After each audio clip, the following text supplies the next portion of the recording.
We keep hearing more about this energy crisis that we're facing. We've had CEOs talking about some of the prospects here. And we know, as we talk about the state of play, that Europe is talking about potentially stepped up sanctions in the form of an oil embargo. Putin the whole way along has threatened potentially to turn off the gas taps. What does this energy crisis look like through your perspective? First of all, we have to admit that already before the Russian invasion in Ukraine, we had a very tight situation and energy prices were high already last winter. Now it has all accelerated. And then there is the additional push of Europe to get away from Russian energy supplies, which of course means we have more demand for non-Russian supply. And that makes the situation even more difficult.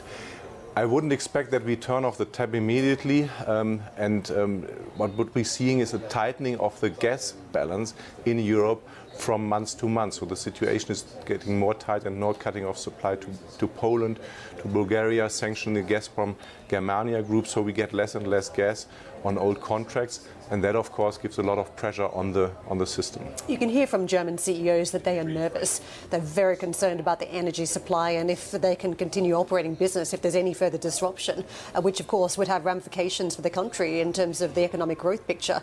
What do you make of the short-term options for those CEOs? Do they have any other options to try and avert a crisis? I mean, what is currently going on, I see it across Europe and across all industries, that everybody is looking into two things. One is, can we get more supply? That is very difficult. It takes time, not only time in finding new suppliers, but also we need necessary investment in the infrastructure. We have no LNG importing infrastructure, for example, in Germany. And the other thing is, where can we substitute? So can we go to other fuels which are easier to get?